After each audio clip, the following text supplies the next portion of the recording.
Eskom announces permanent load shedding, but AfriForum may just have a plan.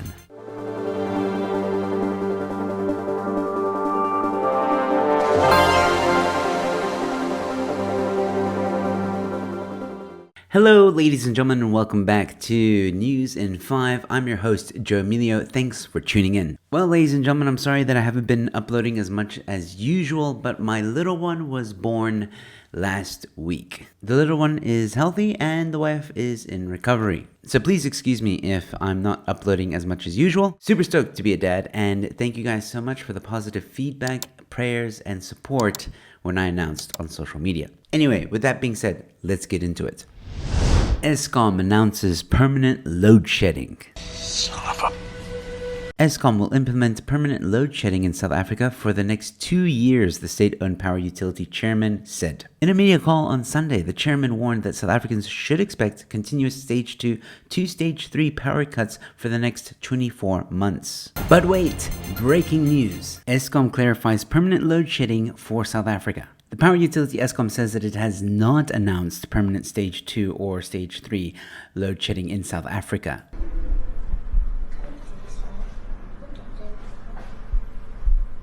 Yeah, this back and forth announcement thing is worse than the back and forth of the load shedding stages. Responding to various reports on Sunday declaring permanent stage 2 and stage 3 load shedding is hitting the country for the next 2 years, Eskom spokesperson said that this was a measure that was considered but ultimately rejected. Eskom has considered implementing stage 2 and 3 load shedding to give more predictability to the public. As Chief Executive André Ruyter stated during the session, this is not possible, as it would not guarantee that load shedding would remain at the lower levels, he said. Headlines implying there will be permanent stage 2 and 3 shedding are inaccurate. So it's not inaccurate to say that load shedding is going to be permanent, it's inaccurate to say which stages of load shedding we're going to have or switch between. Really? You're gonna split hairs over the stages of load shedding? Why are we splitting hairs?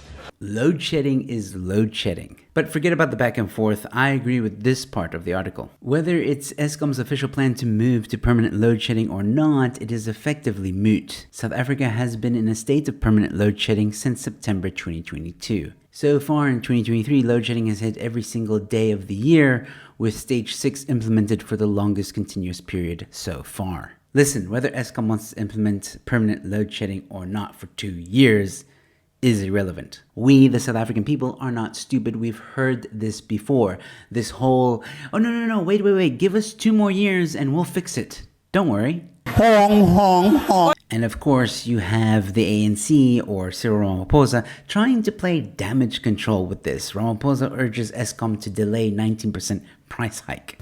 And that surprised and shocked us. But trust me, there's nothing to be optimistic about in this article, because all he's doing is asking Eskom not to do the price hike. And it's at this point that you're like, just sit down and shut up, Mr. President. Weren't you the one that said in 2015 that you were going to fix the Eskom crisis? And in another 18 months to 2 years, you will forget that the challenges that we had with relation to power or energy and Eskom ever existed. The man can do nothing about the price hike, he is just politicking. But load shedding could be the end of the ANC because, as we've seen, especially last week, day by day, the more there's load shedding, the more people are getting gatvol, and protests against load shedding keep on increasing. But where there's a crisis, there's an opportunity.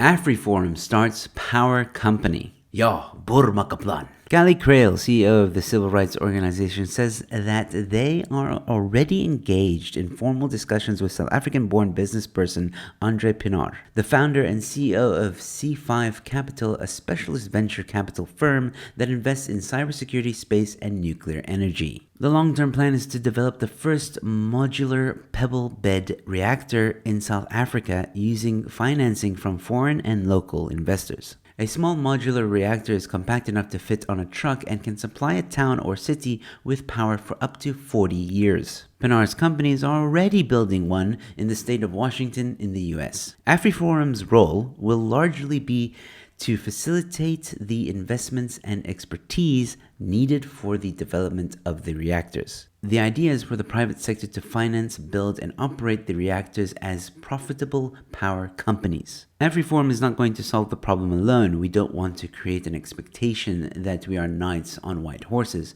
but we want to be part of the solution. However, AfriForum's power plants cannot be financed through donations by members as Soltec and academia were. Getting to Soltec took 15 years, academia took 10 years.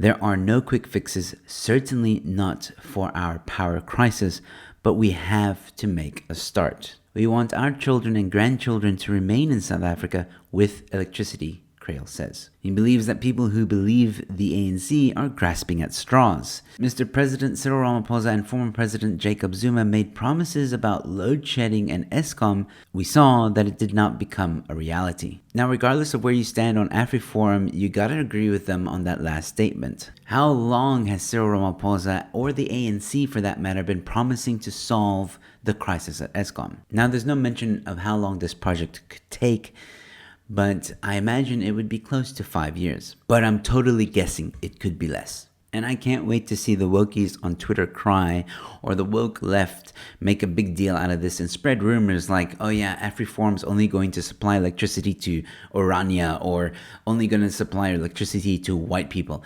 Absolute bollocks. To all you woke Twitter people, stop it.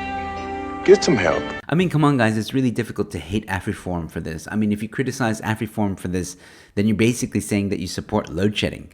And if you support load shedding, then you support the death of this economy in South Africa. And remember, AfriForum is just the facilitator. At least someone or some organization is doing something. If you enjoyed this video, you might enjoy these videos. Please also leave a comment in the comment section below. What do you think of the permanent state of load shedding, and do you think AfriForum will deliver? With that being said, ladies and gentlemen, stay safe, be kind to one another, and I'll see you at the next one. Cheers.